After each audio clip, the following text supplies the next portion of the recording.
अज़ीज़ान मिल्लत इस्लामिया, अस्सलामु अलैकुम व रहमतुल्लाहि व बरकातुहू।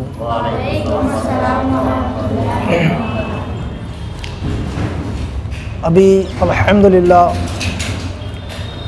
अल्हम्दुलिल्लाहि रब्बिल आलमीन वल वाक़िबतु लिल मुत्तक़ीन वस्सलातु वस्सलामु अला सय्यिदिल मुरसलीन।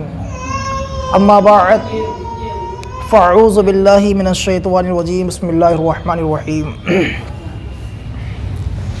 क़ुल इन कुन्तुम तुहिब्बुनल्लाह फ़त्तबिऊनी युहब्बिबकुमुल्लाहु व यग़फ़िर लकुम ज़ुनूबकुम वल्लाहु गफ़ूरुर रहीम। सदक़ल्लाहुल अज़ीम। हज़रात, इस आयत करीमा का मैंने शर्फ़ हासिल किया।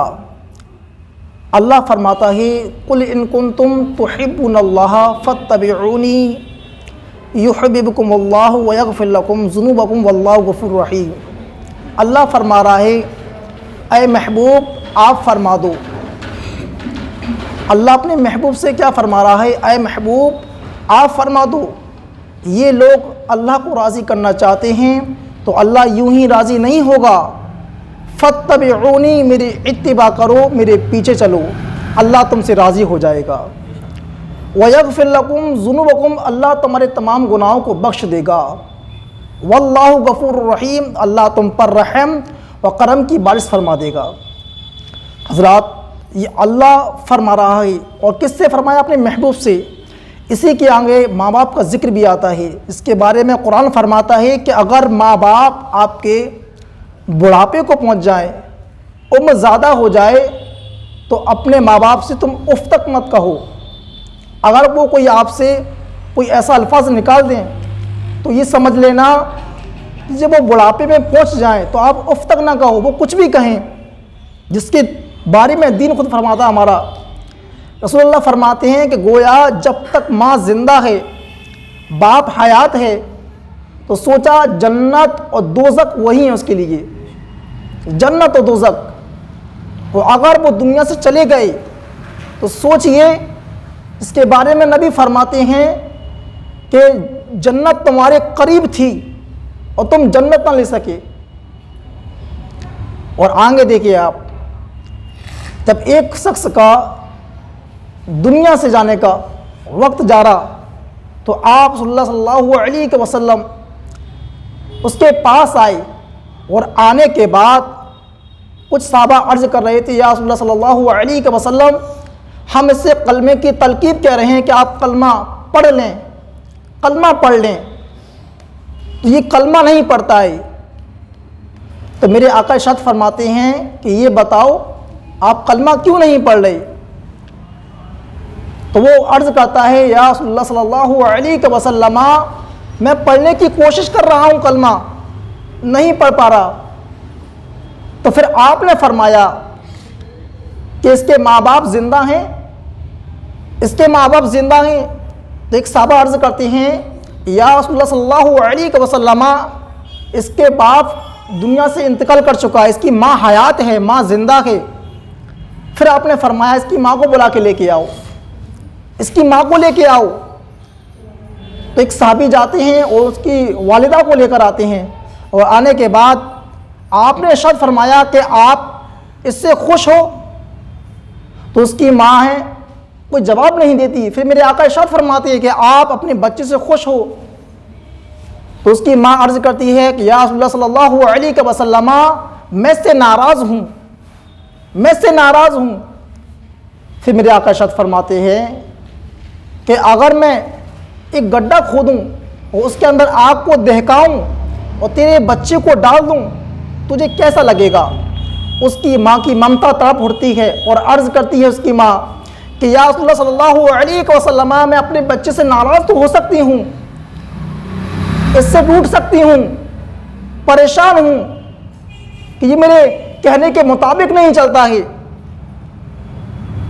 तो फरमाया कि ये इस दुनिया से जाने वाला है कि तू अपने बेटे को माफ़ नहीं फरमाएगी। तो उसके बारे में आता है, मेरे नबी इरशाद फरमाते हैं कि तू मुझे अल्लाह के सामने गवाह बना के मैं तुझे फरमान जारी करता हूँ कि अगर तू यकीनन इसको माफ़ कर देगी तो अल्लाह की बारगाह में इसकी राह मैं दूंगा, मैं इसका गवाहदार हूँ कि तू इसे माफ़ फरमा दे। तो उसकी माँ ने जब उसे माफ़ फरमा दिया तो मेरे नबी शाद फरमाते हैं कलमा पढ़ो। जब उसने कलमा पढ़ा तो उसकी ज़बान पे कलमा तैयबा आ गया। इस शान है कि माँ जिससे रूठ जाए और बाप जिससे नाराज़ हो जाए। हदीस पाक के अंदर तो यहाँ तक आता है कि जिसका बाप अपने बच्चे से रूठ जाता है तो जन्नत के दरवाजे बंद हो जाते हैं उसके लिए, जन्नत के दरवाजे बंद हो जाते हैं। और अगर माँ रूठ जाए तो जन्नत का जो परवाना मिलने वाला था अब उसे नहीं मिलेगा, इसलिए कि माँ बाप ही उसके लिए जन्नत हैं, वही दोज़ख हैं। और बाप को नाराज़ करता है कि माँ को नाराज़ करता है तो एक के लिए बताया गया है कि एक जन्नत का दरवाज़ा है तो दूसरी जन्नत है, और हमें जन्नत के लिए पहुँचना है तो दरवाजे से गुजरना पड़ेगा, दरवाजे से गुजरना पड़ेगा उसके लिए हमें। तो बेहतर यह है कि अपने माँ बाप की फरमाबरदारी करें, उनके नक्शे कदम पर चलें, वो बताएं। और रसूलुल्लाह का यहाँ तक फरमान है कि दीन की तालीम इसके लिए असर दिखाती है।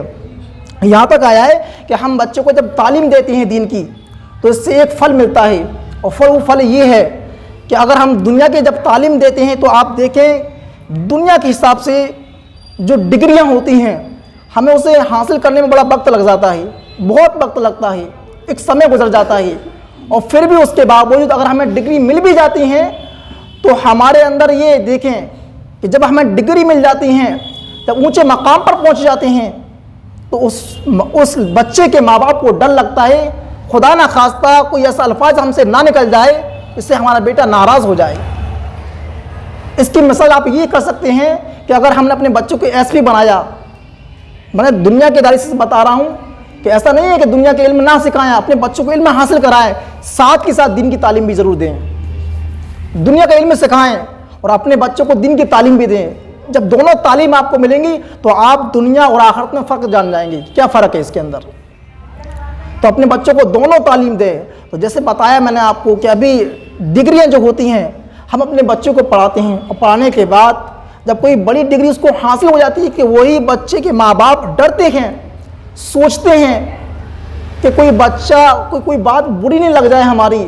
और आप अपने बच्चों को जब आलिम दीन बनाते हैं, दीन की तालीम देते हैं, तो वही बच्चा कोई आलिम बन के वो अपने माँ बाप से डरता है कि मेरे मुँह से कोई अल्फाज ना निकल जाए ऐसा कि मेरे माँ बाप नाराज़ ना हो जाए। कितना फ़र्क है दुनिया के इल्म और आखिरत के इल्म में। ये फ़र्क इसलिए बताया गया है कि जो इल्म है उसकी तालीम रसूलुल्लाह ने दी है। ये इस्लाम हमें ये बताता है कि माँ बाप का अदब किस तरह हमें करना है। तो हज़रात मैं चाहूँगा कि अपने माँ बाप के फरमादार बने, यही दोज़ख हैं, यही जन्नत है। अगर इनको नाराज़ कर दिया तो रसूलुल्लाह नाराज़ हैं, और रसूलुल्लाह नाराज़ हैं तो खुदा भी नाराज़ है। मेरा पैगाम है कि आप अपने बच्चों पे ध्यान दें, दुनिया और आखिरत दोनों सिखाएं, इसलिए दुनिया में उसको आसानी हुए और आखिरत में उसको भी आसानी हुई। 3 शेर आप लोग समात फरमाएं। खुशबू मेरी ज़बान लुटाना शुरू किया, खुशबू मेरी ज़ुबान लुटाना शुरू किया, लुटाना शुरू किया। इस शेर के अंदर ये बताया गया है कि क्या हकीकत है, क्या सच्चाई है, और इस चीज़ को अब जानें। इसके अंदर माँ बाप का अदब बताया है कि अगर हम माँ बाप की खिदमत करते हैं तो उसका हमें सिला क्या मिलेगा आखिरत में। कि खुशबू मेरी ज़ुबान लुटाना शुरू किया, खुशबू मेरी ज़ुबान लुटाना शुरू किया। अरे नाते नबी जो मैंने सुनाना शुरू किया, नाते नबी जो मैंने सुनाना शुरू किया। और कब्र के अंदर जो सवाल होंगे उस सवालों से हमें गुजरना है। वो कब्र के सवाल कौन पूछेगा?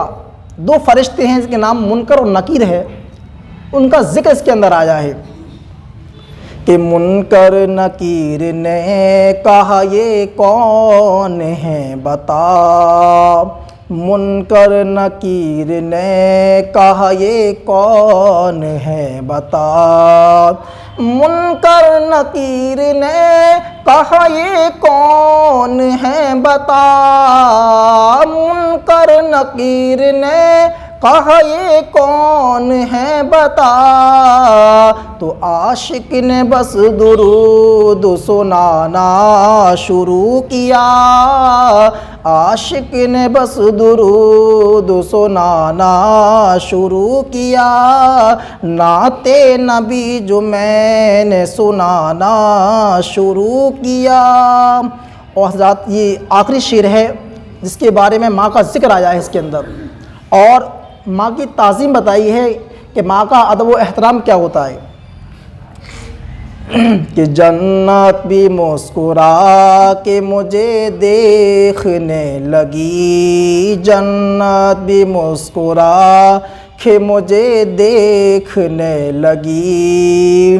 कि जन्नत भी मुस्कुरा के मुझे देखने लगी, जन्नत भी मुस्कुरा के मुझे देखने लगी। और मैंने जो माँ का पाँव दबाना शुरू किया, और मैंने जो माँ का पाँव दबाना शुरू किया, खुशबू मेरी ज़बान लुटाना शुरू किया। अस्सलामु अलैकुम वरहमतुल्लाहि वबरकातुहू।